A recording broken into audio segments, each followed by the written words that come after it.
우리 말씀 같이 봅시다. 스가랴서 7장 8절부터 14절 말씀.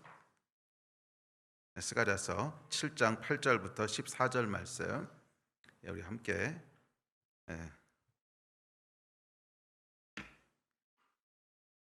우리 찾으셨으면 8절부터 함께 봉독합시다. 시작.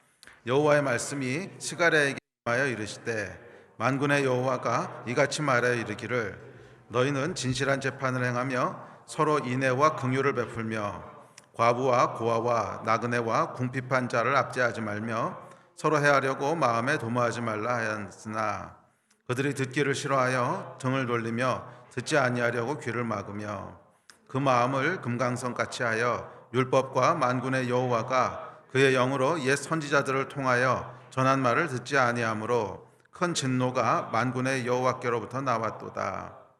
내가 불러도 그들이 듣지 아니한 것처럼 그들이 불러도 내가 듣지 아니하리라. 만군의 여호와가 말하였느니라.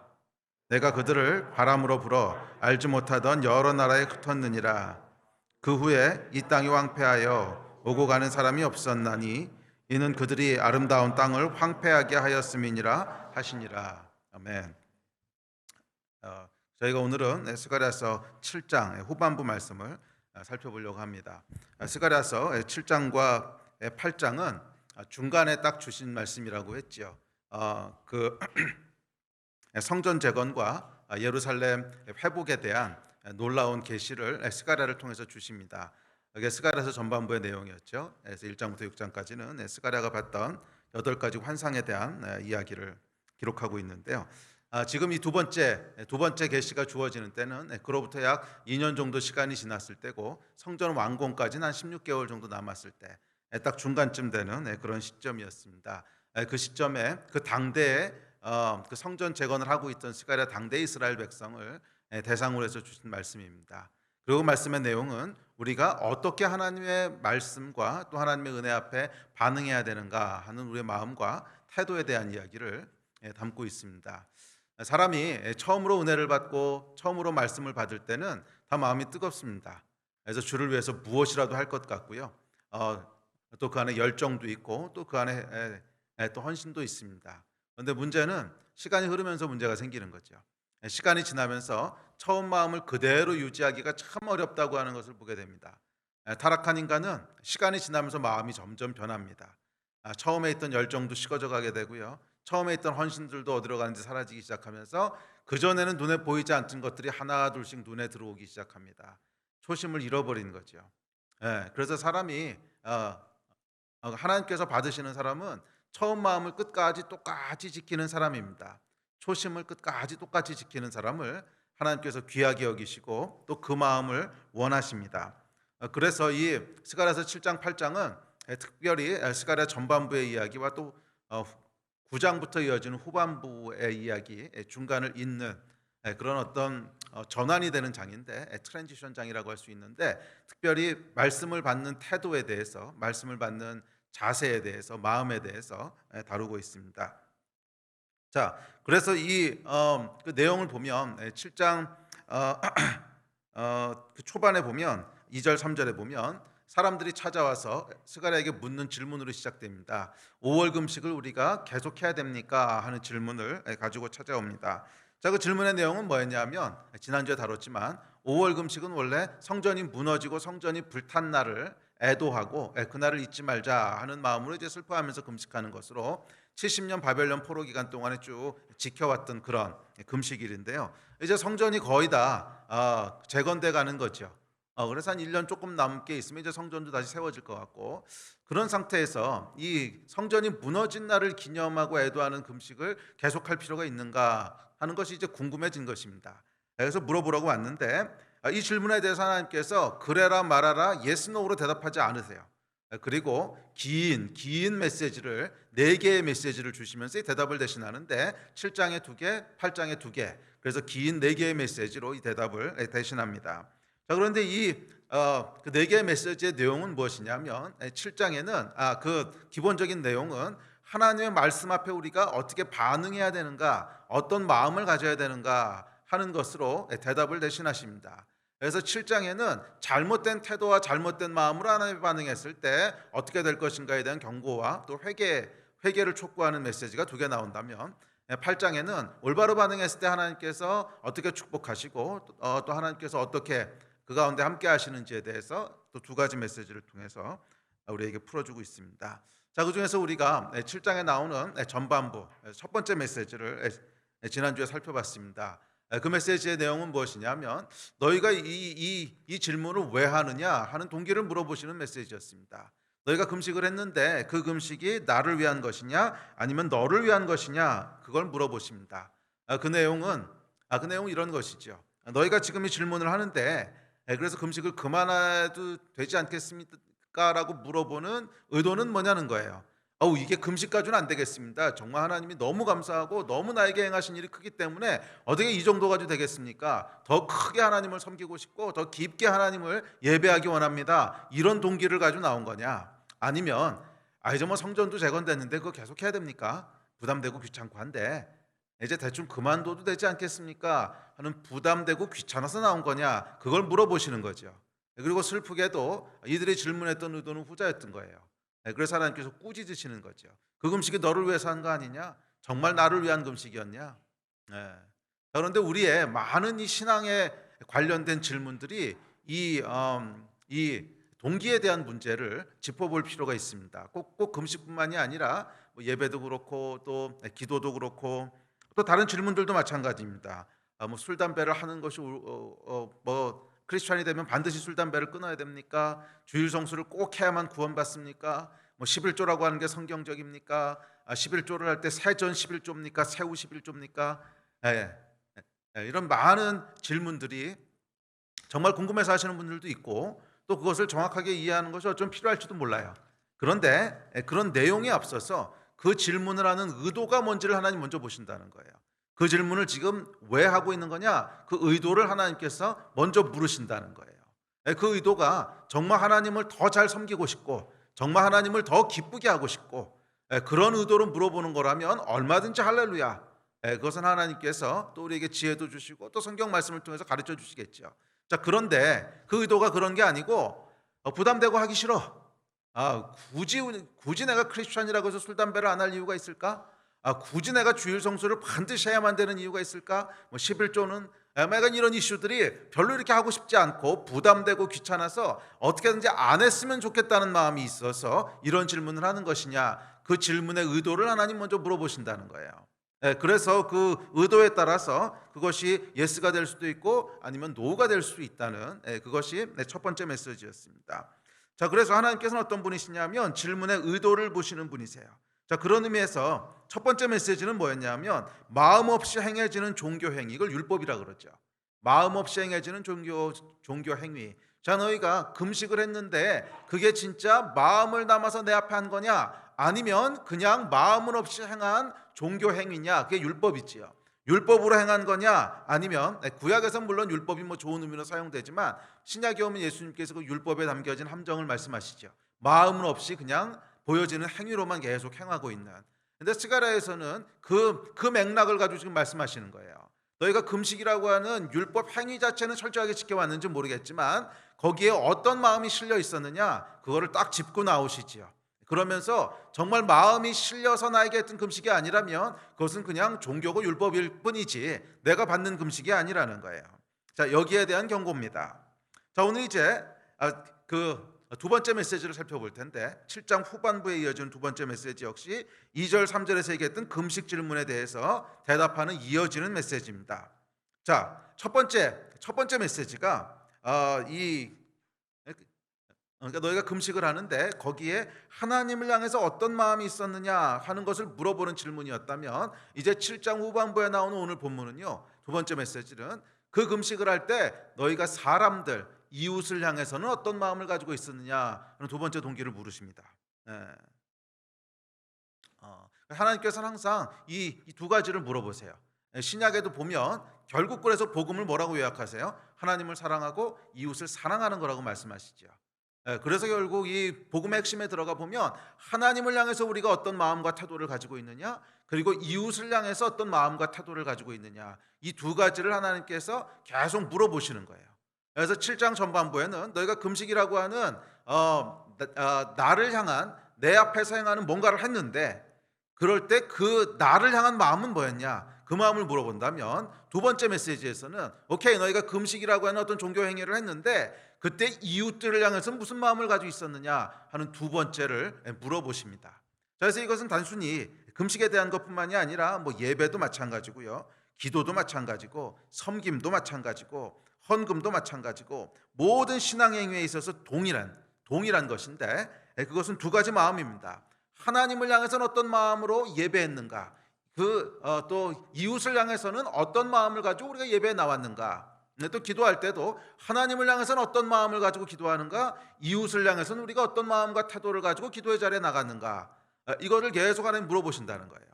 그래서 우리가 그냥 쉽게 생각하기로는 뭐 금식도 그렇고 기도도 그렇고 예배도 그렇고 하나님 앞에서 행하는 것이기 때문에 사람들하고는 관계 없다고 착각을 하기 쉬운데 아니요, 하나님은 그렇게 보지 않으신다는 거예요. 반드시 어떤 행위든지 이것이 그냥 겉으로 보기에는 하나님 앞에서만 행하는 행위처럼 보이는 행위일지라도 반드시 하나님 두 번째 질문하세요. 그래서 네가 예배 자리에 나왔는데 이웃을 향해서는 어떤 마음과 태도를 가지고 살고 있니? 그걸 통해서 하나님께서 그 예배가 받으실 만한 예배인지 아니면 하나님께서 받지 않으시는 예배인지를 결정하신다는 거예요. 그래서 7장 후반부에 나오는 것은 두 번째 마음인 이웃을 향해서 어떤 마음을 가지고 있느냐, 이웃을 향해서 어떤 마음을 가지고 있느냐 하는 이웃을 향한 마음과 태도를 이제 묻고 있습니다. 그래서 성경에 보면 금식에 대해서 이렇게 얘기합니다. 이사야서 58장에 보면요, 우리 다음 구절 읽어볼까요? 시작. 내가 기뻐하는 금식은 흉악의 결박을 풀어주며 멍에의 줄을 끌어주며 압제당하는 자를 자유케 하며 모든 멍에를 꺾는 것이 아니겠느냐. 또 줄인 자에게 내 양식을 나누어 주며 유리하는 빈민을 집에 들이며 헐벗은 자를 보면 입히며 또 내 고륙을 피하여 스스로 숨지 아니하는 것이 아니겠느냐. 저기 보면 하나님이 기뻐하시는 금식에 대해서 말씀하시면서 가난한 자들을 돌보고 뭐 친족을 이제 모른 척하지 않고 또 양식을 나눠주고 또 헐벗은 자를 입히고 하는 것이 기뻐하시는 금식이라는 거예요. 그러니까 성경은 명확하게 얘기하기를 금식이라는 금식이라 어떻게 보면 하나님 앞에서 행하는 일처럼 인식되는 일을 이야기하시는데 이웃과의 관계를 반드시 연결시키시는 거예요. 네가 진짜 금식을 하고 있다면 너는 반드시 이런 것이 나타나게 돼 있어. 네가 진짜로 내 앞에서 올바른 금식을 하고 있다면 이웃을 향한 너의 마음과 태도가 반드시 이런 모습으로 나타나게 돼 있어. 이 말씀을 하시는 거예요. 자, 그래서 금식뿐만이 아니라 뭐 예배든 기도든 섬김이든 봉사든 헌금이든 전부 다 영적 행위는 동일합니다. 하나님께서 그것을 받으시느냐 받지 않으시느냐, 우리의 예배를 받으시느냐 받지 않으시느냐, 우리의 헌금과 우리의 헌신을 받으시느냐 받지 않으시느냐 하는 것은 첫째는 하나님 앞에서 어떤 마음으로 행하느냐, 그것이 율법이냐 아니면 마음으로 드리는 것이냐 하는 것이 첫 번째고, 두 번째는 이웃을 향해서는 사람들 앞에서는 어떤 마음과 태도로 행하느냐 하는 것에 의해서 받으시는지 받지 않으시는지가 결정된다는 것입니다. 그래서 말씀드렸듯이 7장에 나오는 두 가지 메시지는 이 두 마음에 대한 이야기를 하고 있는 거예요. 첫째는 하나님을 향해서 네가 어떤 마음을 가지고 이 일을 행했느냐, 너희를 위한 것이냐 하나님을 위한 것이냐 이거 물어보시고요. 후반부에서는 이웃을 향해서는 어떤 마음과 태도를 가지고 하는 것이냐 하는, 이웃을 향해서 너희가 어떤 마음을 가지고 지금 금식한 것이냐 하는 이 두 번째 질문을 던지고 있습니다. 그 많은 경우에 우리는 금식, 예배, 기도 이런 것을 하나님 앞에서 행하는 것이기 때문에 사랑과 관계없다고 생각하지만 전혀 그렇지 않아요. 저희가 읽었던 이사야서 58장도 그렇고요, 또 스가랴서 7장도 그렇고 금식을 이웃을 대하는 마음과 태도하고 깊게 연결합니다. 이제 그럴 수밖에 없는 것이 사람의 마음은요 두 개로 나뉘어져 있는 게 아니에요. 하나님을 향해서 우리가 이런 마음을 가지고 있으면 그 동일한 마음이 이웃에게도 그냥 이웃이라는 대상만 달리해서 나타나는 것이지, 하나님을 향해서는 그냥 귀찮은데 대충 해, 그런 마음을 가지고 있는데 이웃을 향해서는 진심 어린 마음이 나갈 수는 없다는 거예요. 사람은 그냥 한 사람이기 때문에 이 마음이요 하나님을 향한 마음과 이웃을 향한 마음이 분리되지 않아요. 예, 그래서 하나님 앞에 게으르고 또 하나님 앞에 대충 불성실한 사람은 결국 이웃을 향해서도 게으르고 불성실한 모습이 나타나게 되지, 하나님 앞에서는 정말 이제 불성실하지만 이웃에게는 성실하게 나타나는 그런 경우도 없고, 또 하나님 앞에서는 너무 성실한데 이웃에게는 불성실하게 나타나는 이런 경우도 없다는 거예요. 예, 그래서 이웃을 향한 마음과 또 하나님을 향한 마음은 둘로 분리할 수 없는 마음입니다. 그래서 하나님께서는 이 두 가지를 같이 물어보세요. 그러니까 그 얘기를 바꿔 말하면 정말 하나님은 사랑하는데 이웃을 향해서는 악을 행하고 무정하다. 그리고 있을 수 없는 얘기라는 거예요. 불가능한 얘기라는 거예요. 만약 그런 사람이 있다면, 하나님을 향한 그 사람의 마음도 진심이 아닌 거예요. 그것은 율법이거나 위선이지 진심이 아니라는 거예요. 자, 그래서 7장에서 다루고 있는 두 가지 메시지는 그 두 가지 마음에 대해서 질타하고 계신데, 그것은 율법과 위선이에요. 율법과 위선. 그래서 이 두 가지를 오늘 다루려고 하는데, 율법과 위선이에요. 자, 전반부 메시지가 뭡니까? 정확히 율법에 대한 메시지죠. 열심히 뭔가 하기는 했어요. 열심히 겉으로 드러나는 금식을 했는데 실제로 마음은 없었다. 율법에 대한 이야기였다면, 이제 후반부에서 던지는 질문은 뭐냐면 사람들 앞에서 속이는 위선에 대한 것입니다.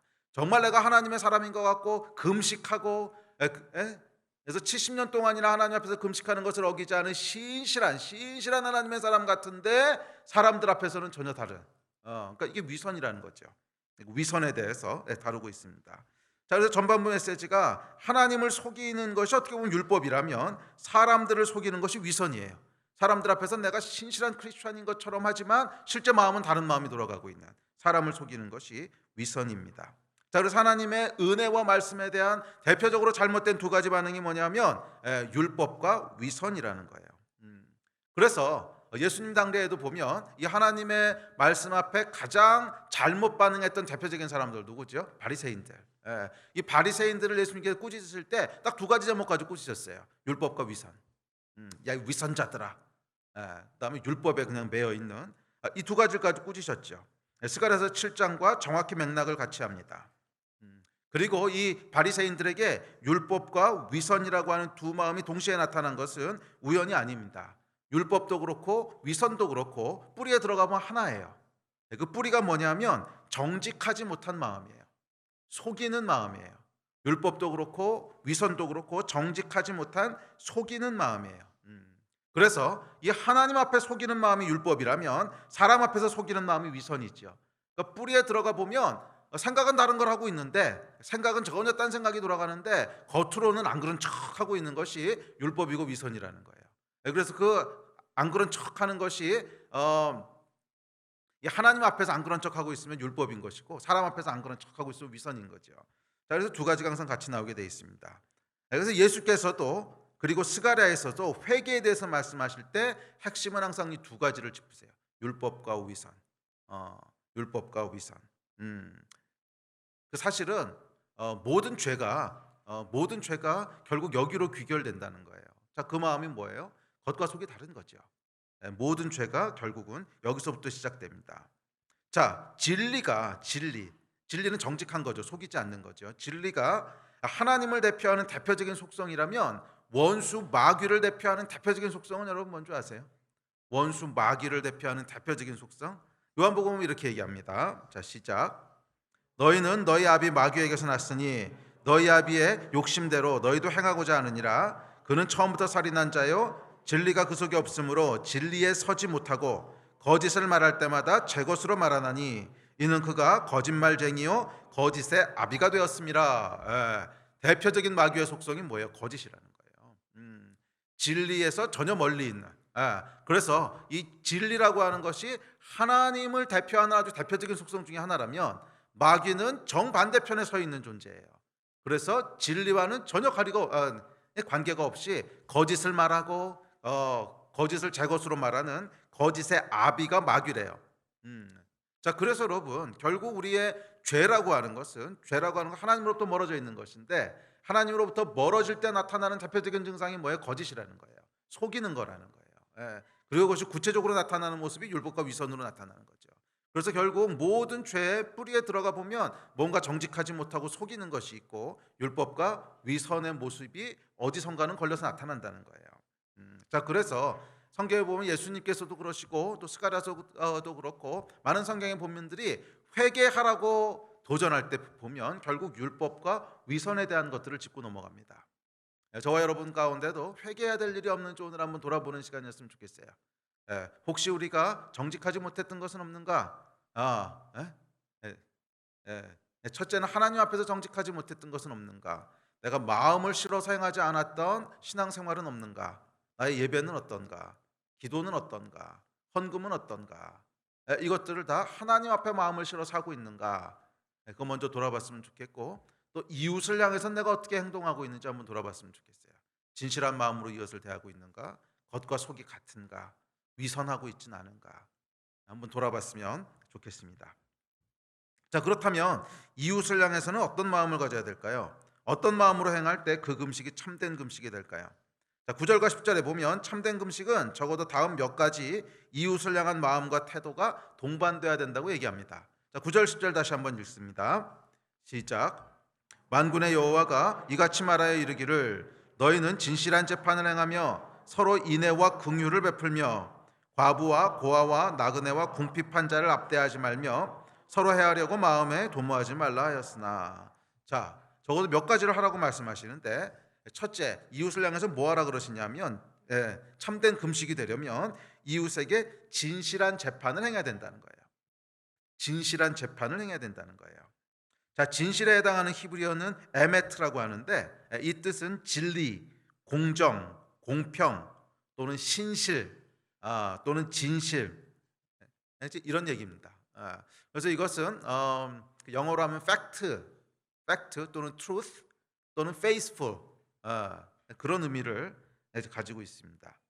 자, 두 번째, 재판이란 용어는요, 이 법정에서 사용하는 이제 법정 용어기는 하지만 꼭 법정의 재판만을 의미한다기보다는 보다 포괄적인 의미를 이제 품고 있다고 보는 것이 옳습니다. 모든 종류의 판단 그리고 선택 그리고 그 결과 이웃에게 행하는 우리의 말, 행동 뭐 이것이 다 재판이라는 말에 포괄적으로 포함되어 있는 거죠. 그래서 우리가 이웃이랑 관계를 맺을 때 어떤 기준을 가지고 판단하느냐, 어떤 기준을 가지고 선택하느냐, 그래서 우리가 어떻게 얘기하고 어떻게 행동하느냐, 그것이 전부 다 재판이라는 말에 함축되어 있다고 보시면 됩니다. 이웃을 대하는 어떤 기준, 태도 이런 뜻입니다. 자, 그렇기에 진실한 재판을 행하라 라는 것은 단순히 재판관이 진실하게 재판해라 하는 것을 넘어서 모든 사람에게 해당되는 말인데, 이웃을 향해서 무엇이든지 공정하고 신실하게 행하라 이런 뜻이에요. 그러니까 이웃과의 관계에 있어서 무엇을 하든지 공정하고 그리고 신실하게 그렇게 행하라 하는 뜻으로 이제 볼 수 있습니다. 자, 앞서 살펴봤지만 진실, 그러니까 히브리어로 에메트라고 하는 단어는요, 두 가지 의미를 함께 그러니까 한국말로 번역하면 약간 다른 뉘앙스인데 두 가지를 함께 함축하고 있는데, 첫 번째는 객관적인 진리 또는 팩트라고 하는 의미를 함축하고 있는가 하면, 두 번째는 내면적인 신실함, 정직함 뭐 이런 것을 그 두 가지 의미를 함께 함축하고 있어요. 그 차이를 여러분 아시겠죠? 팩트라고 하는 것은 그냥 나하고는 관계없이 그냥 세상에서 일어나는 어떤 사실이에요. 팩트냐 아니냐. 어저께 비가 왔느냐 안 왔느냐 뭐 이런 게 이제 팩트죠. 그런데 신실함이라고 하는 건 뭐냐면 내면적인 거죠. 내 안에 충성되고 신실하고 정직한 것이 있느냐 하는 것이 신실인데, 이 에메트라고 하는 히브리 단어에는 두 가지 의미가 같이 들어있어요. 자, 그래서 진실한 재판을 하라 했을 때는 이 두 가지로 다 적용을 할 수 있습니다. 자, 첫째는 뭐냐면 객관적인 팩트의 기초에서 공정하게 행동하고 판단해라 하는 의미가 첫 번째 의미고, 두 번째는 속 안의 신실함을 지켜라, 즉 겉과 속이 일치하도록 해라 하는 두 가지 의미를 다 함축하고 있다고 보면 되겠습니다. 자, 먼저 우리의 그 재판은 그러니까 재판이라고 하는 판단이나 행동이나 말이나 뭐 선택이나 이런 것들은 그러니까 이웃을 향해서 진리, 객관적 팩트에 기초해야 됩니다. 객관적 팩트에 기초해야 돼요. 공정하고 공평해야 됩니다. 이웃을 억울하게 하지 말아야 됩니다. 예, 그래서 여기서 핵심은 뭐냐면 팩트에 기초해야 된다는 핵심은 뭐냐면 억울하게 하지 말아야 된다는 거예요. 이웃을 억울하게 하지 말아야 된다는 거예요. 거짓에 기초해서 판단하거나 행동하면 누군가를 반드시 억울하게 만듭니다. 잘 생각해 보세요. 거짓에 기초해서 팩트에 기초한 게 아니라 거짓에 기초해서 내가 뭔가를 행동하고 선택하고 대하면은요 누군가를 억울하게 합니다. 분명히 이게 팩트인데 아니래. 예. 그리고 그거 아닌 거 가지고 나한테 막 뭐라 그러고 나를 정죄하고 와 사람 미치겠다. 예. 그죠? 예. 억울하게 만들어. 여러분 그런 경험 있지 않습니까? 팩트가 일치하지 않으면 억울해요. 팩트가 일치하지 않으면 억울해요. 제가 이제 뭐 부부 상담을 이제 많이 하죠. 뭐 요즘은 이제 많이 안 하는데 옛날엔 정말 많이 했어요. 근데 부부 상담하다 보면 항상 부부 싸움하고 이제 찾아오거든요. 그러면 제일 난감한 게 뭐냐면 팩트가 일치 안 해요. 팩트가 일치 안 해요. 예. 아내가 얘기하는 거랑 남편이 얘기하는 거랑 다른 부부인 것 같아요. 분명히 싸우면서 이렇게 했다 그러는데 팩트가 일치 안 해요. 그때 나타나는 대표적인 현상이 뭐냐면 억울해서 펄쩍 뛰는 거예요. 음. 예? 남편이 뭐라고 얘기하면은 언제 그랬냐고 아내가 막 너무 억울해 가지고 막 분노하고 펄쩍펄쩍 뜁니다. 또 아내가 뭐라고 얘기하면 남편이 내가 언제 그랬냐고 팩트가 아니라고 막 억울해서 펄쩍펄쩍 뛰어요. 예, 그러면서 싸우게 되죠. 자, 여러분 팩트가 맞지 않으면요 억울해요. 반드시 억울한 사람이 나오게 돼 있습니다. 반드시 억울한 사람이 나오게 돼 있어요. 그리고 하나님께서는 누군가가 억울한 일을 당하는 것을 원하지 않으세요. 이거 하나님의 속성이 아니세요. 하나님은 공평하신 하나님이기 때문에 그래요. 그래서 하나님은 누군가가 억울한 일을 당하는 것을 기뻐하지 않으세요. 그래서 여러분 구약에 기록된 율법들을 보잖아요. 그러면 율법의 굉장히 많은 부분이 억울한 일을 막기 위해서 주어져 있는 거 아십니까? 굉장히 율법의 많은 부분들이 억울한 일을 막기 위해서 주어져 있어요. 그래서 뭐 내가 남의 소를 죽였으면 어떻게 할 것이고, 근데 소를 고의로 죽였으면 어떻게 할 것이고, 실수로 죽였으면 어떻게 할 것이고, 하여간 억울하지 않게 하려고 공평하게 하시려고 많은 율법들이 주어져 있습니다. 그래서 송사가 들어오면 반드시 사실관계를 먼저 확인하라고 하시고, 또 장로에 대한 송사는 적어도 두세 명의 증인이 있어야 된다고 하시고, 그러니까 한 명 가지고는 억울할 수 있다는 거예요. 팩트가 맞지 않으니까. 또 판결을 굽게 하지 말라고 하시고, 속이는 에바를 쓰지 말라고 하시고, 우리 하나님은 어떤 분이시냐면 누군가 억울함을 당하는 것을 굉장히 싫어하는 분이세요. 그게 하나님의 속성이세요. 공평하신 하나님, 공의로우신 하나님, 억울한 일을 당하는 것을 아주 싫어하십니다. 자, 그런데 여러분 오늘날 우리 사회가 맡고 있는 많은 억울하게 하는 문제들의 뿌리에 가보면요 생각보다 많은 부분들이 진실하지 못한 것에 기초하고 있습니다. 뭐 억울하게 하는 문제뿐만이 아니라 우리 사회가 맡고 있는 모든 문제들, 이 문제를 어떻게 해결해야 될까? 우리가 맡고 있는 많은 문제들이요 진실하지 못한 재판에서부터 기인합니다. 재판이라고 하는 것은 아까도 얘기했지만 꼭 법원에서 하는 판사의 재판만을 얘기하는 것이 아니라 사람들이 선택하고 얘기하고 뭐 분별하고 하는 기준들 말하는 거예요. 그래서 이웃에게 어떻게 대하는가 하는 뭐 이런 것들인데 하여간 진실하지 못한 것부터 많은 문제의 뿌리가 있습니다. 팩트에 기초하기보다는 나에게 유리한지 불리한지에 기초합니다. 팩트에 기초하기보다는 나하고 친한 사람이냐 안 친한 사람이냐는 것에 기초합니다. 거짓에 기초한 거죠. 그래서 최근에 대한민국의 수많은 사람들을 분노케 했던 LH 사태라든지 그렇죠? 그런 사태라든지 많은 사람들을 억울하게 했던 이슈죠.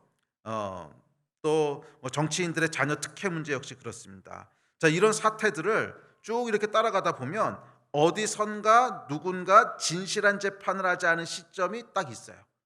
그거 전체로 놓고 보면 뭐 불의한 재판하고는 조금 안 맞는 것 같아 보여도 그 중간에 보잖아요. 그러면 반드시 누군가 잘못된 판단을 한 경우가 있어요. 진실하지 않은. 예. 그래서 그 결과가 어떻게 나타나냐면 많은 사람들이 분노하는 거예요. 분노한다고 하는 건 억울하다는 거죠. 공정하지 않기 때문에 억울하다고 느끼는 거죠. 자, 예를 들어서 뭐 휴가를 주면 안 되는데 뭐 휴가를 허락했다든지. 그러니까 이게 뭐예요? 팩트에 기초해서 한 게 아니죠. 예? 뭔가가 나에게 유리한지 불리한지 뭐 잘하는 사람인지 아닌 사람인지 뭐 그렇게 해서 했다든지 아니면 더 좋은 점수를 받은 사람이 있는데 뭐 다른 사람을 특채한다든지 하는 하여간 진실하지 않은 재판, 정의를 굽게 하는 행위가 어디선가는 일어나요. 그리고 그 결과로 뭐가 나오냐 하면 억울한 일들이 발생하는 거예요. 그래서 하나님 이걸 참 싫어하세요. 진실하지 않은 재판이 행해지는 것을 참 싫어하세요. 왜냐하면 누군가 억울한 일을 당하기 때문에 그래요. 그래서 그리스도인은 절대로 이런 재판에 관여해서는 안 됩니다. 예, 절대로 이런 재판에 관여해서는 안 돼요. 뭐 직장이 됐던 가정이 됐든지 간에 그리스도인은 진실한 재판만을 행해야 돼요. 적어도 내가 맡고 있는 책임 아래서는 진실한 재판만이 행해지도록 공정하고 공평하게 모든 일이 진행되도록 해야 되는 책임이 그리스도인에게 있습니다. 왜? 우리는 하나님의 자녀거든요. 우리는 하나님의 자녀거든요. 그래서 절대로 불이하게 재판이 이루어지게 놔둬서는 안 돼요. 예, 예? 내 책임 아래에 있는 일이라면 반드시 진실하게 모든 것들이 진행되도록 해야 돼요.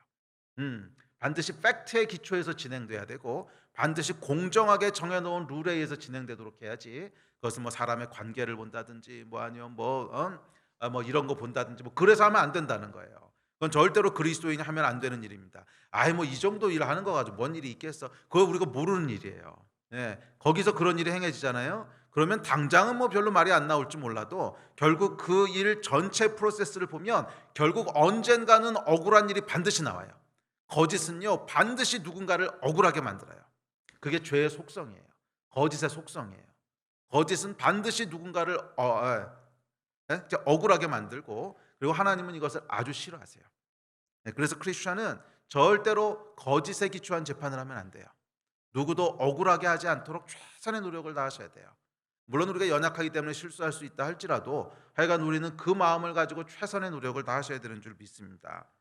자, 그런데 이제 그렇게 하진 않고 거짓에 기초한 재판을 해서 누군가는 억울하게 하는 일을 해놓고는 교회에 나와서 예배하고 기도한다?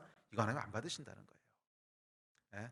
뭐 직장이 됐든 가정이 됐든 하여간 어디선가 누군가는 억울해 가지고서 막 억울해 막 그러고 있는데 내가 했던 재판 때문에 누군가는 억울해 뭐 내가 직접 하지는 않았지만 내가 책임 맡고 있는 어떤 일 때문에 억울한 사람들이 눈물을 흘리고 있는데 그거는 전혀 신경 쓰지 않고 교회 나와서 예배하고 헌금하고 금식하고 노웨이 이거 하나님 안 받으신다는 거예요. 그 금식은 금식이 아니라는 거예요. 그것은 하나님이 받으시는 금식이 아니라는 거예요. 그렇게 우리가 하나님 앞에 나아가서 올바른 제사, 올바른 예배를 드리기를 원한다면 그 전에 우리가 먼저 해야 될 것은 이웃을 향해서 올바른 재판을 해야 되는 거예요. 진실한 재판을 해야 되는 거예요. 속이지 말아야 되는 거예요. 아멘. 예. 그렇게 예배하는 저와 여러분이 되시기를 주의 이름으로 축복합니다. 그래서 사실 어떻게 보면 대한민국에 많을 때 뭐 25% 정도가 크리스천이라고 얘기하고 그럼에도 불구하고 왜 이 땅 가운데 기독교의 영향력이 생각보다 그렇게 적고 왜 이 교회가 부흥하는 길을 계속 걸어가지 못하는가? 저는 이것이 분리됐기 때문도 큰 요인이라고 생각합니다. 정말 하나님 앞에서는 열심을 가지고 섬기려고 하는데 이웃을 향한 태도에 있어서는 별로 이런 개념들이 없어요. 하나님은 하나님 거, 이웃은 이웃 거. 그래서 뭐 크리스찬이라고 하면서도 뭐 일터에서는 뭐 관계에 의해서 인맥에 의해서 그런 게 뭐 관례니까 수많은 팩트에 기초하지 않은 일들을 행해요. 그리고 와서 하나님 앞에 예배 드리는데 그 예배가 과연 하나님께서 받으시는 예배일까? 과연 하나님께서는 이 땅에서 얼마만큼의 예배를 받으시는가? 참 우리가 고민하고 회개해야 될 일이 아닌가 싶습니다. 정말 하나님께서 받으시는 예배는요 진실한 재판을 한 자들의 예배를 받으시는 거예요. 그것이 가정이 됐던 일터가 됐던 우리는 항상 진실한 재판을 행하셔야 됩니다. 누구도 억울하게 만드시면 안 돼요. 음, 예. 근데 물론 억울해하는 사람이 그 사람이 거짓에 의해서 펄쩍펄쩍 뛰면서 스스로 억울해할 수는 있어요. 뭐 그런 것까지 우리가 해야 된다는 뜻은 아닙니다. 그러나 적어도 우리가 하나님 앞에 우리의 양심에 비춰봤을 때 나로 인해서 억울해하는 사람이 나오게 해서는 안 된다는 거예요. 그 사람이 뭐 오해하고 시비 걸고 그럴 수는 있어도 하나님께서 판단하실 때 너로 인해서 억울해진 거야. 이 판단이 나오게 하셔서는 안 돼요. 정말 우리는 최선을 다해서 하나님 앞에 팩트에 기초한 그런 재판을 행해야 되는 줄 믿습니다. 그때만 하나님이 예배를 받으시는 거예요. 자, 또한 두 번째 의미는 뭐냐 하면 마음과 행동이 일치하는 것을 의미합니다. 겉과 속이 같은 것을. 자, 겉으로는 아닌 척하면서 속으로는 딴 생각하는 것, 진실하지 못한 재판이라는 거예요. 그래서 크리스천은요 겉으로 하는 말과 속으로 하는 생각이 같아야 됩니다. 네? 모든 하나님의 백성은 겉으로 하는 말과 속으로 하는 생각이 같아야 돼요. 속으로는 딴 생각하면서 겉으로는 아닌 척 이렇게 하면 안 된다는 거예요. 음. 자, 그럴 때 하나님께서 우리의 신앙 행위들, 뭐 금식이 됐든 예배가 됐든 기도가 됐든 에, 그 주님 앞에 행하는 일들이 비로소 받으시는 예배라고 인정해 주시는 거예요. 우리의 겉과 속이 일치하지 않을 때 이것도 역시 마찬가지로 그 상태에서 우리가 하나님 앞에 나가서 예배한다고 한들 그 예배는 하나님 받지 않으신다는 거예요.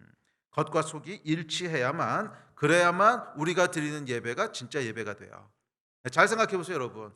혼과 육이 일치하지 않는데 혼과 영이 일치하겠습니까? 겉과 속이 다르다는 게 뭐예요? 혼과 육이 지금 다르다는 거예요. 예? 혼으로는 전혀 딴 생각하고 있는데 육으로는 아닌 척 다르게 행동하고 있다는 거예요. 그러니까 혼과 육이 이미 깨져 있어요. 예, 전혀 일치하지 않아요. 그런데 우리 생각하고 영하고는 일치하겠습니까? 당연히 일치하지 않죠. 아, 뭐라고 우리가 마음으로 생각하든지 간에 우리 영하고는 전혀 다른 일이라는 거예요.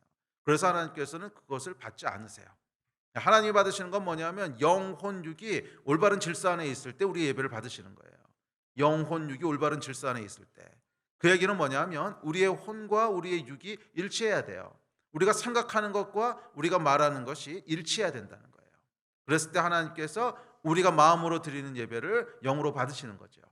음, 네, 기억하십시오. 하나님은 절대로 속지 않으십니다. 절대로 속지 않으십니다. 거짓의 기초에서는 우리 영이 움직일 수 없습니다. 자, 특별히 한국 사회는요, 유교 문화를 기초로 하고 있기 때문에 유교 문화는 여러분 체면 문화죠. 유교 문화는 체면 문화입니다. 자, 그렇다 보니까 속으로는 별 생각을 다 해도 겉으로는 그럴싸하게 포장하는 것을 예의라고 말합니다. 예의라고. 그래 우리가 뭐 예의 없이 행동하자는 얘기는 아닙니다. 뭐 상대방을 불쾌하게 하거나 무례하게 행동해서는 안 되겠죠. 예. 자, 그렇지만 이런 문화로 인해서 겉과 속이 다른 것에 대해서 별로 큰 문제 의식을 느끼지 못하는 건 사실인 것 같아요. 예. 그러니까 타문화권에 살아가고 있는 사람들과 비교해 보면, 특별히 서양은 이제 기독교 문화를 기초로 하고 있잖아요. 거기하고 비교해 보잖아요. 그러면 유교 문화권에서 자란 사람들은 겉과 속이 다른 것에 대한 문제 의식을 별로 크게 못 느껴요. 그냥 그것을 관례라고 생각을 하고 문화라고 생각을 하고 그냥 다 그렇게 하는 거지 뭐. 그렇게 하지 않으면 너무 무례한 것 같이 느껴지고, 또 저 사람의 입장도 배려해 줘야 되기 때문에 속으로는 별의별 쌍욕이 다 오가면서도 야 이 쌍놈아 이렇게 얘기는 참아 못 하는 거죠. 예. 근데 뭐 그렇게 얘기하는 걸 잘했다는 소리는 아니지만 속으로도 그렇게 하면 안 되는 거잖아요. 그런데 하여간 그래도 겉으로는 그냥 아이고 뭐 평안히 가십시오. 아이고 너무 훌륭하십니다. 뭐 이렇게 하는 것을 예의라고 생각한다는 거예요. 예의라고 생각한다는 거예요. 예. 예. 그리고 이 겉과 속이 다른 거에 대해서 별로 그렇게 문제 의식을 못 가져요. 예. 굉장히 우리가 좀 심각하게 들여봐야 될 부분이 아닌가 생각을 합니다. 제가 오래전 얘기지만 이제 미국에 유학 갔을 때요. 한 7년 정도 미국에 살았는데 가장 큰 문화 충격이 뭐였냐면, 가장 큰 문화 충격이 그것은 뭐 영어도 아니고요. 가장 큰 문화 충격은 정직에 대한 태도였어요. 이건 정말 다르더라고요. 정직에 대한 태도였어요. 그 미국이라고 하는 사회는 청교도 문화, 그러니까 기독교 문화를 바탕으로 하고 있기 때문에 정직에 대한 가치가 유교 문화와는 확연히 다르더라고요. 그러니까 예를 들면 이런 거예요. 어떤 사람하고 이제 미국 사람하고 약속을 했는데 제가 어쩌다 보니까 좀 늦었어요. 좀 늦었으면 이제 우리나라에서는 어떡합니까? "아우 차가 막혔어요. 죄송합니다." 이렇게 얘기하잖아요. 그러면 아무도 안 믿죠.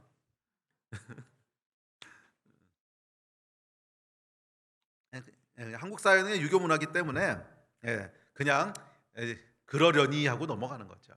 뭔가 딴 일이 있었어도 저렇게 말하는 거겠거니 그냥 이렇게 하고 넘어가잖아요. 근데 미국 사람들은요 액면 그대로 믿어요.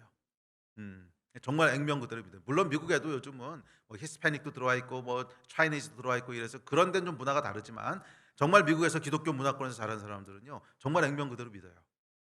예를 들어서 또 다른 걸로 이제 물건을 샀어요. 이제 물건을 샀는데 실수로 내가 이것을 떨어뜨려서 깨뜨렸어요. 그러면 그 물건을 가지고 가서 이게 원래부터 이렇게 깨져 있었는데요라고 얘기하면 한국은 어떨까요? 원래부터 그렇다는 걸 증명하라고 요구하겠죠, 대부분은. 근데 미국에서는요 그냥 그대로 액면 그대로 믿어요. 그랬나 보다. 그래서 아무 얘기 안 하고 그냥 물러줍니다. 예. 자, 그런데 그러다가 그것이 거짓말임이 드러나면 어떻게 될까요? 이거는요 생각보다 큰 문제예요.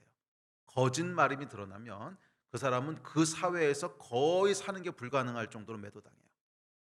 그래서 미국에서는 가장 심한 욕이 뭐냐면 liar, you liar 그러는 거예요. 근데 우리나라에서는 에이 거짓말쟁이 이게 좀 애교잖아요.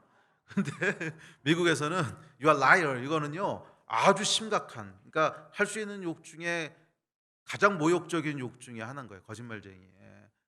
이 문화 차이가 엄청나게 이제 크더라고요. 그래서 동양에서 간 사람들은 그냥 화난다고 그 미국 사람들한테 you are liar 뭐 이러는데요. 굉장히 하면 안 되는 욕이거든요. 근데 실제로 제가 봤어요. 제 친구 하나가 이제 미국 친구랑 싸우다가 화가 나가지고 you are liar. 근데 완전히 안색이 바뀌더라고요, 그냥. 예. 그리고 나중에 거기 있던 이제 그 2세 한국 사람 하나가 나중에 가르쳐 주더라고. 큰일 날 얘기한 거라고. 큰일 날 얘기한 거라고. 그 얘기 함부로 하면 미국에서는 큰일 나는 일이라고. 그렇죠. 우리나라랑 좀 다르죠. 에이 거짓말쟁이 이게 별거 아니잖아요, 우리는. 자 그렇더라는 거예요. 자 그래서 이 유교 문화권에서는 서로 상대가 어느 정도 꾸며서 얘기할 것이라는 사실을 상정하고 있어요. 어차피 저 사람도 예의가 치느라고 속에 있는 얘기를 액면 그대로 얘기 안 할 거야. 어느 정도 꾸며서 얘기할 거야. 그것을 어느 정도 상정하고 있습니다. 그래서 어느 정도의 거짓말은 그냥 그러려니 하고 넘어갑니다. 차가 막혔어요. 뭐 이 정도야 그냥 애교로 넘어간다는 거죠. 그러나 하나님께서는 여러분 이것을 문화라고 여기지 않으세요. 크리스찬이 어떤 문화에 속하든지 간에 하여간 하나님께서 요구하시는 것은 동일합니다. 겉과 속을 일치시키라는 거예요. 물론 우리가 표현이나 뭐 그런 것에 있어서는 우리 문화권이기 때문에 어쩔 수 없는 것들이 있겠지만 하여간 지금 우리가 생각하는 것보다 훨씬 심각하게 생각하셔야 된다는 거예요. 우리가 생각하는 것보다 훨씬 심각하게 생각하셔야 된다는 거예요. 하나님께서는 겉과 속이 일치하기를 원하십니다. 아멘. 저도 얼마 전에 하나님한테 굉장히 혼난 일이 있었어요. 꽤 된 얘기인데 이제 어떤 분이 저한테 부탁하시기를 그냥 그거요 바빠서 안 된다고 그렇게 좀 말씀해 주세요. 그렇게 부탁을 하셨어요.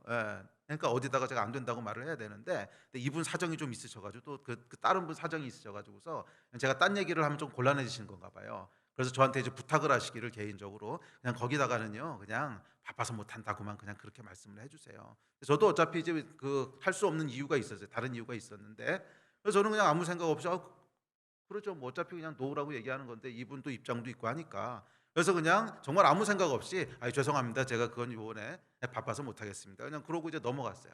근데 그날 밤에 제가 성령님 앞에서 얼마나 혼났는지 몰라요. 얼마나 혼났는지 기도하라고 이렇게 앉았는데 막 그냥 벼락처럼 하나님 말씀하시더라고요. 너 바빠서 그런 거 아니잖아.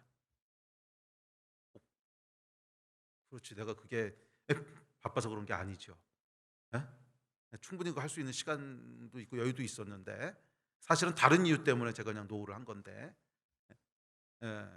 하나님께서 그냥 벼락처럼 말씀하시더라고요. 뭐 한 거냐고 노후고 거짓말한 거 아니냐고. 응? 그러면서 제가 하나님 앞에 정말 깊게 회개하고 다시는 그렇게 안 하겠다고. 다시는 그렇게 안 하겠다고. 근데 여러분 이게요 그냥 아차하면 넘어져요. 우리 문화 자체가 워낙 그런 문화라서 그냥 아차하면 넘어져요. 제가 이미 크리스찬이 된 지가 35년이 됐고 목회한 지가 20년이 넘었는데도 불구하고 세상에 있던 물들이 그냥 남아 있는 거예요. 세상에서는 보통 그렇게 얘기하잖아요. 그걸 뭐 그냥 구태여 미주알 고절 다 얘기하면서 뭐 제가 이렇고 저렇고 이렇게 얘기 안 하죠. 그냥 노후할 때는 죄송합니다. 제가 사정이 안 됩니다. 또는 그냥 죄송합니다. 시간이 없어서 안 되겠습니다. 그렇게 얘기하잖아요. 사실이든 아니든 그렇게 얘기하는데 하나님께서 그거 절대 기뻐하지 않으세요. 절대 기뻐하지 않으세요. 겉과 속이 일치하기를 원하세요. 내가 할 수 없는 일이면 정직하게 왜 할 수 없는 일인지를 그러니까 무례하게 얘기하자는 건 아니에요. 상대에게 뭐 상처를 주고 무례하게 이렇게 얘기하자는 뜻은 아니지만 그래도 정확하게 내가 그 일을 왜 할 수 없고 그런 것들을 정확하게 전달을 하는 것이 그것이 하나님의 사람이지.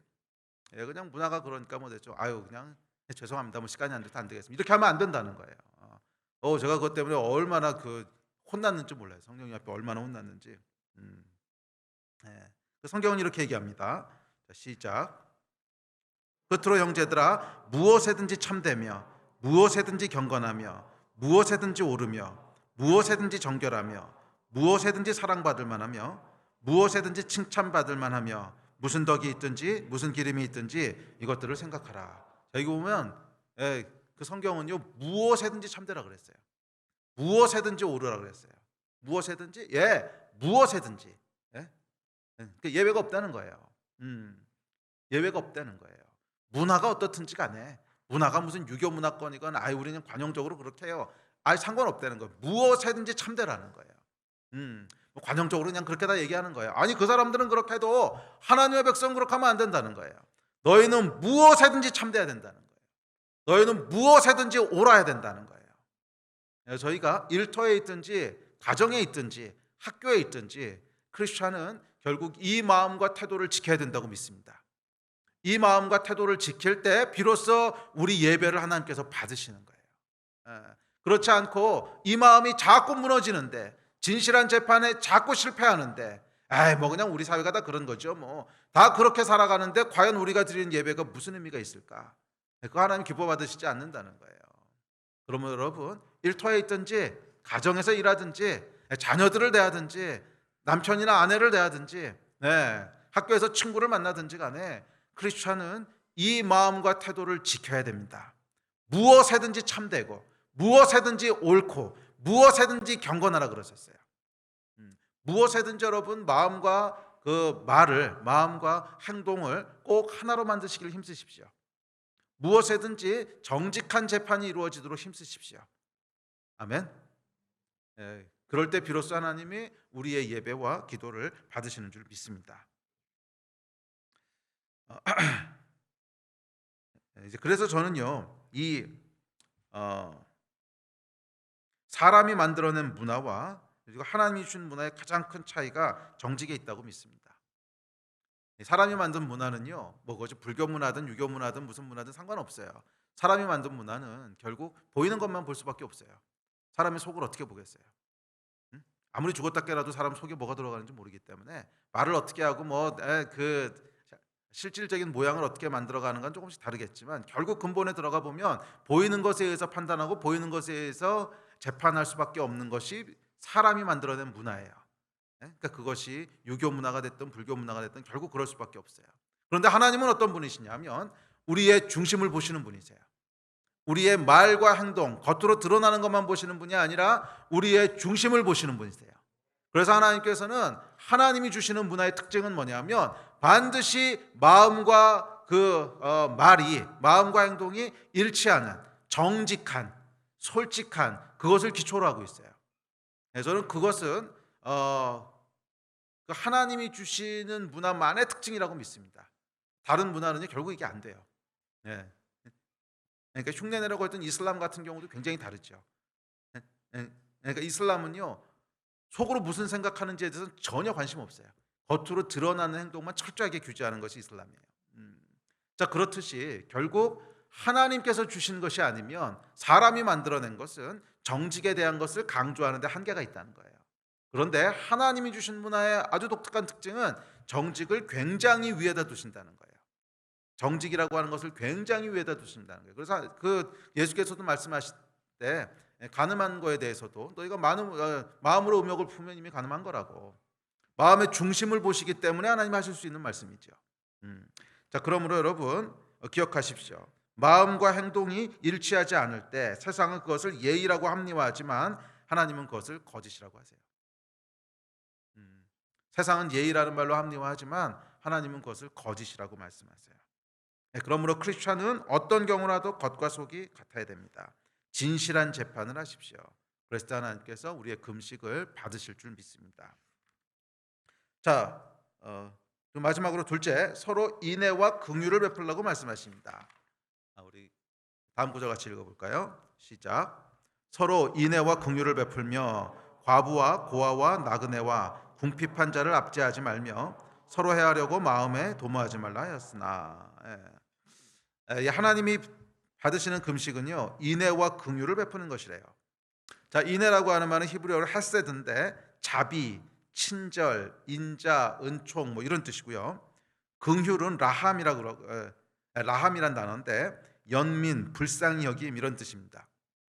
자 그러니까 서로를 인애와 긍휼을 베풀라라고 하는 말은 뭐냐면 서로를 자비롭게 대하고 불쌍히 여기라는 거예요. 서로를 자비롭게 대하고 불쌍히 여기라는 거예요. 자비라고 하는 건 뭐냐면 그냥 내가 줘야 되는 어떤 의무감 이상을 주는 걸 자비라 그러죠. 내가 꼭 해야 될 어떤 의무감이 있는데 그것 이상을 하는 걸 자비라 그러죠. 안 해도 되는 걸 한 거라는 거예요. 예, 안 해도 되는 걸 하는 걸 자비라 그러죠. 또 불쌍히 여기라고 이제 그렇게 얘기합니다. 자 그래서 에, 하나님이 받으시는 금식은 뭐 금식뿐만 아니라 예배나 기도나 다 마찬가지인데 받으시는 금식은 진실하게 재판함으로 이웃을 억울하지 않게 하는 것뿐만이 아니라 그것을 넘어서 자비롭게 대하고 불쌍히 여겨야 된다. 그리고 사실은 진실한 재판만을 생각하면 사실 여러분 진실한 재판만을 생각하면요 굳이 과부와 고아와 나그네와 궁핍한 자를 내가 돌봐야 될 의무는 없습니다. 딱 공의만 생각하면요 진실한 재판만 생각하면 굳이 내가 가난하고 궁핍한 자를 도와야 될 어떤 의무나 책임이 있는 건 아니잖아요. 응? 뭐 그들을 돌보지 않는다고 해서 내가 거짓을 행한 것도 아니고 그들을 돌보지 않는다고 해서 공의를 저버린 것도 아니죠. 뭐 죄를 지은 것도 아닙니다. 그렇잖아요. 내가 그들을 뭐 고아가 되게 한 것도 아니고요. 내가 그 사람들을 궁핍하게 만든 것도 아니잖아요. 그리고 어쩌면 그 사람이 그냥 게을러서 궁핍해졌을 수도 있어요.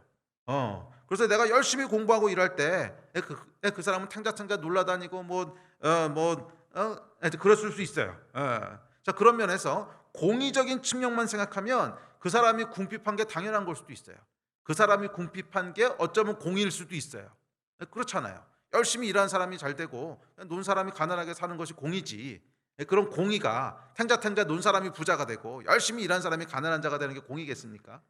그렇죠. 하나님이 정하신 공의라면 당연히 열심히 일한 사람이 잘 살고 뭐 그냥 논 사람이 좀 못 사는 것이 그게 공의적인 측면에서는 맞아요. 맞은 걸 수도 있어요.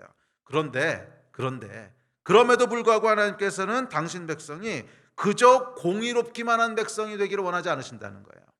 그저 공의롭기만 한 백성이 되는 그래서 그저 공의롭기만 한 매정하고 기계적인 존재가 돼서 그건 그냥 내가 열심히 일했기 때문에 내가 지금 잘 사는 것이고 너는 일 안 했으니까 못 사는 거야 그게 공의야 이렇게 얘기하는 매정하고 기계적인 자가 되기를 원하지 않으시고 자비로운 자가 되기 원하신다는 거예요. 공의가 있지만 공의의 기준을 뛰어넘기를 원하시는 게 자비지요. 자비는 여러분 공의의 기준을 뛰어넘는 거예요.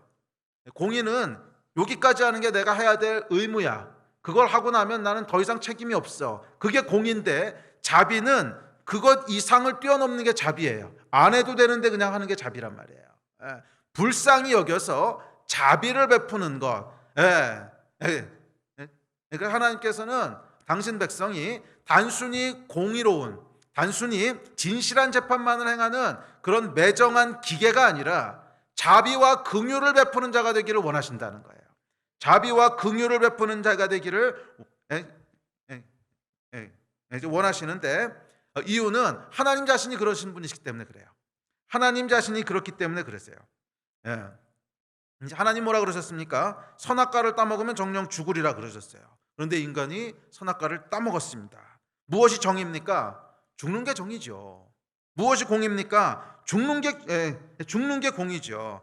살려면 먹지 말았어야지. 그러니까 죽어. 그게 여러분 기계적인 공정함입니다. 그런데 하나님께서 그렇게 하지 않으세요. 그런데 하나님께서 그렇게 하지 않으셨어요. 정의를 잃지는 않으셨지만 동시에 자비와 긍휼, 인애와 긍휼을 베푸셨습니다.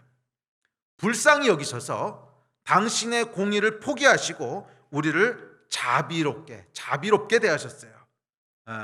아멘. 자 여기서 여러분 중요한 것은 타인의 공의를 포기하는 것이 아니라 당신의 공의를 포기하셨다는 거예요. 타인의 공의가 아니라 당신의 공의를 포기하셨다는 거예요. 여러분 각 사람에게는 말이에요. 그 자신이 받아야 될 공의의 권리가 있습니다. 그것이 우리 인간의 권리기도 하고 또 하나님께서 보호하시는 권리기도 한데 내가 공정하게 대우받아야 될 권리가 있다는 거죠. 저 사람이 나한테 팩트에 기초해서 재판해 줘야 될 권리가 있고요. 저 사람이 나한테 거짓으로 속이지 않아야 될, 즉 속지 말아야 될 그런 권리가 있어요. 각 사람의 공의의 권리가 있다는 거예요. 내가 억울하지 않아야 될 권리가 있고 내가 공정하게 재판받고 대우받을 권리가 있습니다. 그런데 하나님께서 자비와 긍휼을 베푸실 때는 다른 사람의 공의를 포기하신 게 아니에요. 다른 사람의 공의의 권리는 다 그대로 존중하시지만 자신의 공의의 권리를 포기하신 거예요. 자신의 공의의 권리를 포기하신 거예요. 그렇죠. 하나님께서 뭐라고 정하셨어요? 먹으면 정령 죽으리라. 그렇게 정하셨기 때문에 하나님이 공의롭게 대우받기 위해서는 먹은 사람이 죽어야 되는 거예요. 그것이 하나님이 받으셔야 될 공의의 권리예요. 그런데 하나님께서 자비와 긍휼을 가지고 포기하신 것은 뭐냐면 타인의 공의의 권리를 포기하신 것이 아니라 자신의 공의의 권리를 포기하셨어요. 그래서 우리가 하나님을 위대하다 그러는 거예요. 그래서 우리가 하나님을 신뢰하고 하나님을 사랑하는 거예요.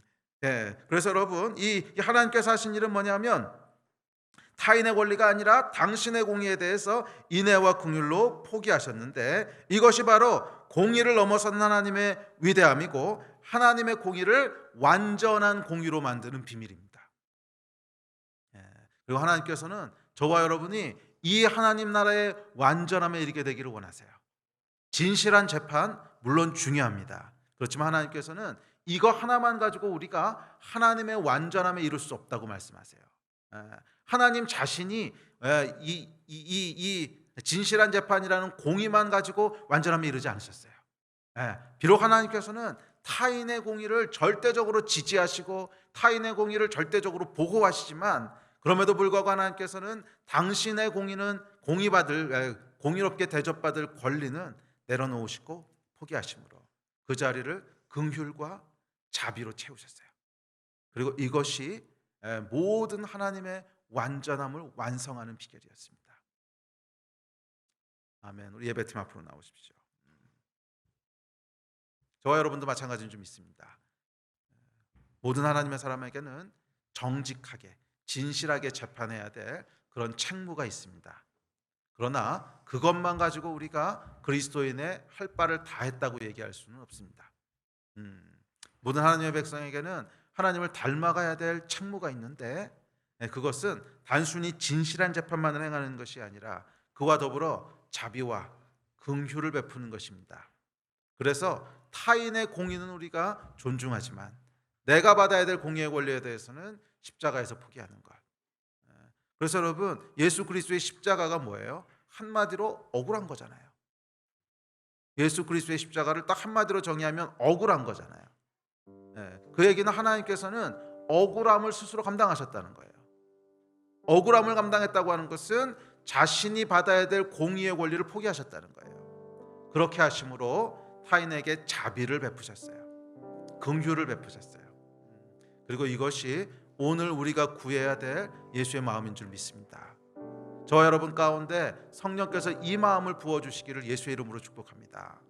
그것은 정직하고 진실한 재판을 행하는 것이고 겉과 속이 정확하게 하나로 일치하는 것이고 타인의 공의를 존중하는 것입니다. 그러나 그것을 뛰어넘어서 타인의 공의를 존중할 뿐만이 아니라 나의 권리를 주님 앞에 내려놓고 내가 억울하지 않을 수 있는 권리를 주 앞에 내려놓고 십자가에 내려놓고 자비와 긍휼을 베푸는, 고아와 과부를 돌보고 또 나그네와 궁핍한 자들을 입히는 그 일에 우리의 마음과 우리의 삶을 던지는 것이라고 믿습니다. 그렇게 했을 때 저와 여러분이 거룩한 성도라 불리고 또 하나님께서 우리의 예배를 받으시는 그런 하나님의 존귀한 백성들이 될 줄로 믿습니다. 그렇게 하나님 우리 부르셨어요. 저는 이 현대교회 가운데 이 주님께서 받으시는 예배, 주님께서 받으시는 금식, 그것이 단순히 하나님을 향한 마음뿐만이 아니라 이웃을 향한 마음들이 함께 회복되는 그런 은혜가 있게 되기를 기대하고 축복합니다.